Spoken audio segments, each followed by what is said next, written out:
Hello friends, welcome you all. आज हम मन को शांत रखने के कुछ सामान्य सूत्रों के बारे में डिस्कशन करेंगे।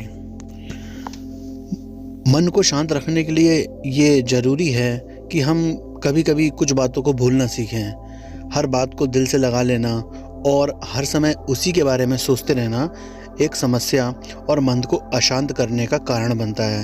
अतः ये अच्छा है दोस्तों कि हम कभी-कभी कुछ बातों को भूलना सीख जाएं और अगर किसी ने कोई गलती की है तो हम उसे माफ़ कर दें।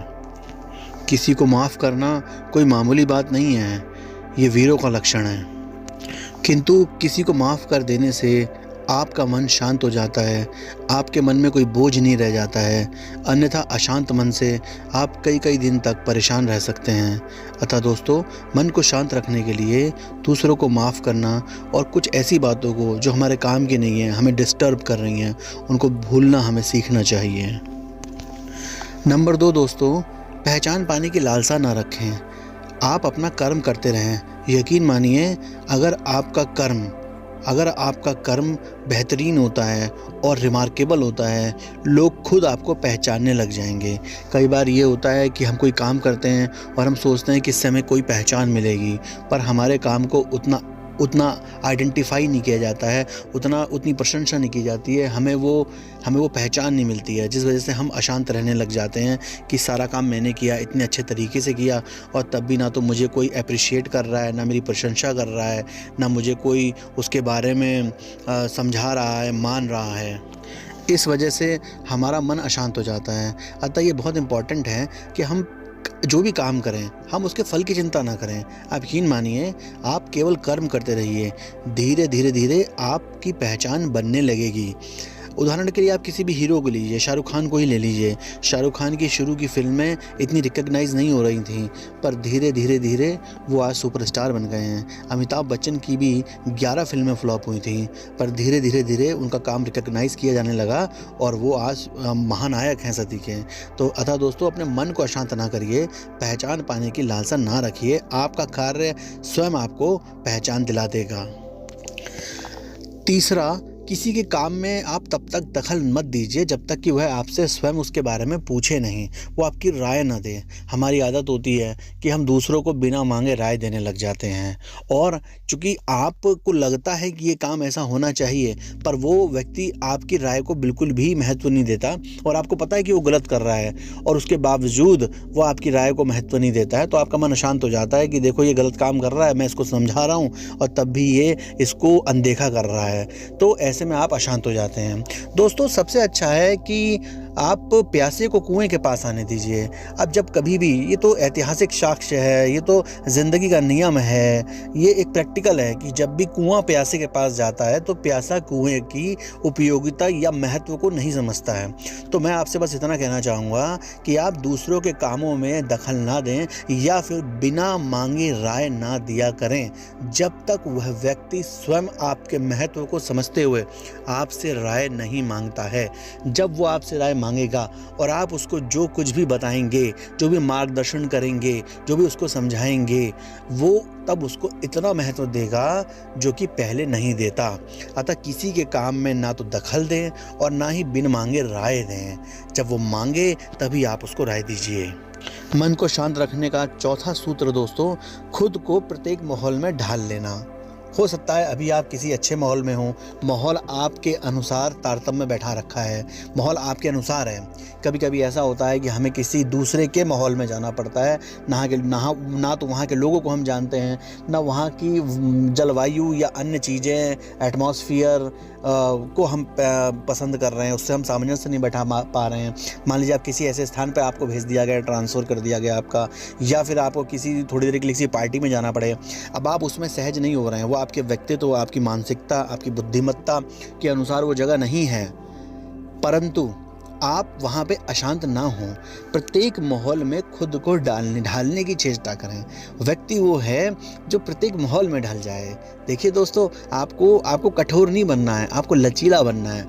लचीला व्यक्तित्व का स्वामी प्रत्येक परिस्थिति में, प्रत्येक जगह पर, प्रत्येक देश, प्रत्येक काल, प्रत्येक समय में वहाँ पे वो अपने अनुसार, उस परिस्थिति के अनुसार स्वयं को ढाल लेता है।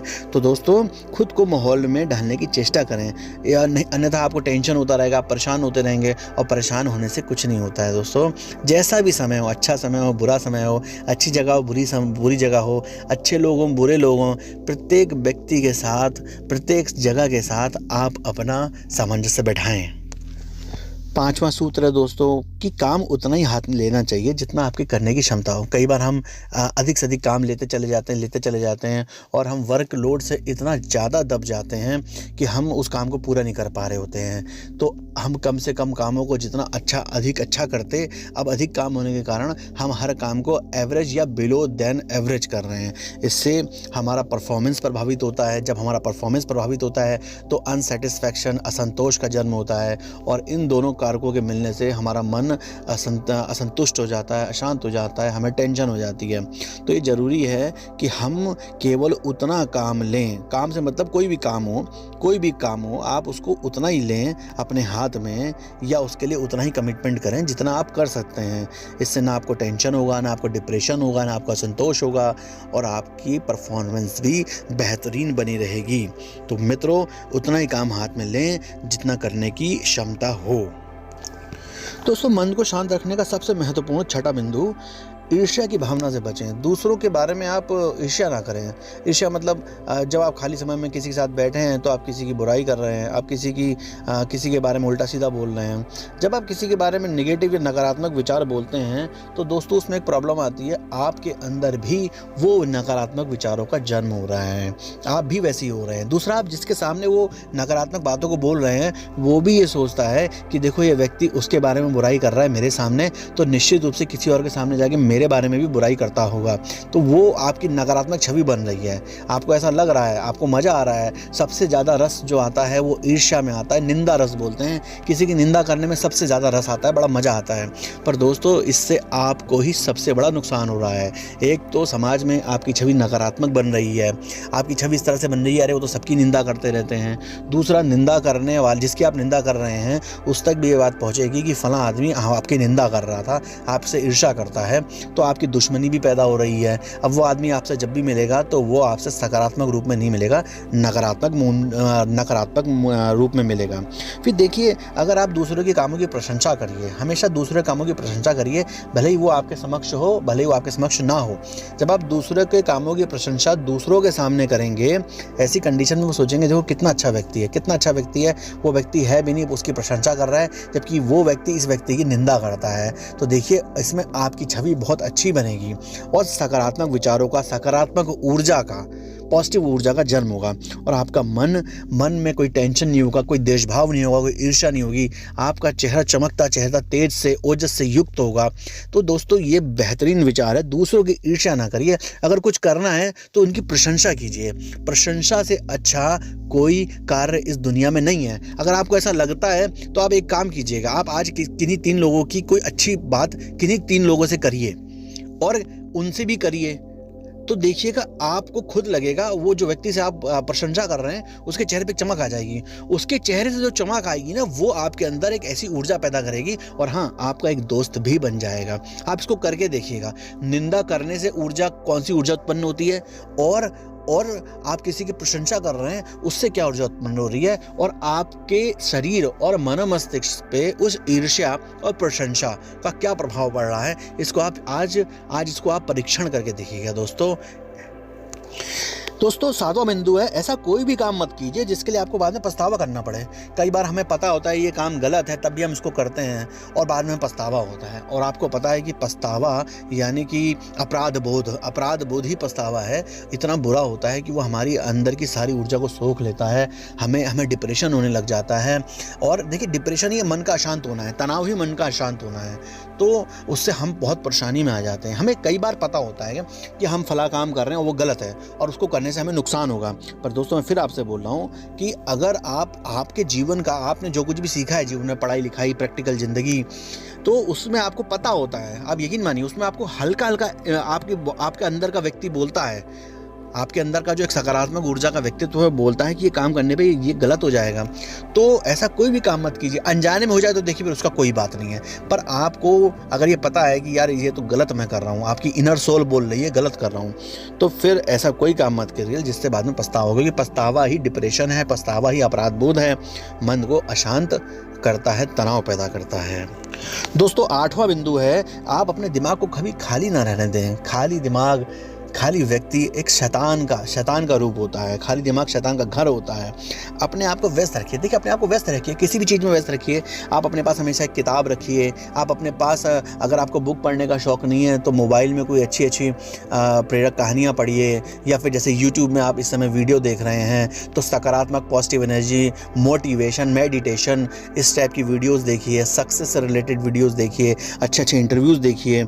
और इसके अलावा देखिए, इसके साथ साथ आप कुछ क्रिएटिव भी करिए, कुछ क्रिएटिव करने की कोशिश कीजिए।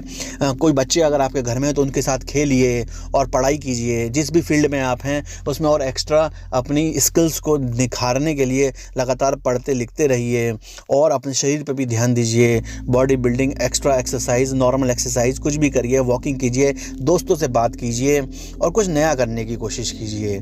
तो दोस्तों, आप कभी भी खाली ना बैठिए। और मेरा तो आपसे निवेदन है कि आप 1 महीने में एक किताब हमेशा ख़त्म करने की कोशिश कीजिए। इससे आपके संपूर्ण व्यक्तित्व पे एक क्रांतिकारी प्रभाव पड़ेगा। तो मित्र, 8वां बिंदु है, दिमाग को खाली ना रहने दें, अपने आप को व्यस्त रखें।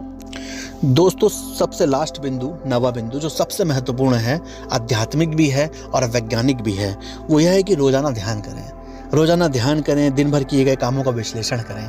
रोज़ाना ध्यान करने का मतलब है कि आप, ऐसा कोई ज़रूरी नहीं है कि आप अब योगा की मुद्रा में बैठ के योग करें। नहीं, आप जहाँ भी बैठे हैं, सपोज़ कीजिए आप सुबह हैं या रात में सोने जा रहे हैं, आप अपना 2 मिनट के लिए आप मौन धारण कर लीजिए सोते वक्त, जब आप बिल्कुल सोने जा रहे हैं, और आलती पालती मार के बैठ जाइए। और आप फिर ये सोचिए आँख बंद करके कि भाई आज मैंने दिन भर में क्या किया और मेरा कल का दिन आज के दिन से किस तरह से बेहतर है, और अब मेरा आज का दिन कल के दिन से किस लिए बेहतर नहीं है, और किस तरह से मैं अपने आने वाले दिन को आज के दिन से बेहतर बना सकता हूँ।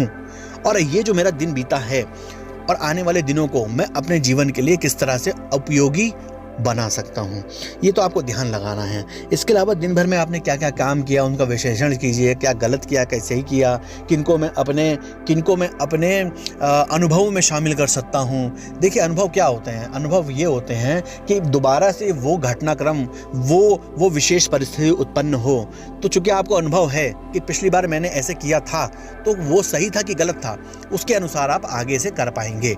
अनुभव ये होते हैं। आपके द्वारा किए गए कार्यों का विश्लेषण कीजिए और उस परिस्थिति पर ध्यान दीजिए कि जो मैंने किया वो क्या मैंने सही किया था या मैंने गलत किया था। दोस्तों, आप यकीन मानिए, सोते वक्त केवल भगवान को एक बार थैंक यू बोल दीजिए।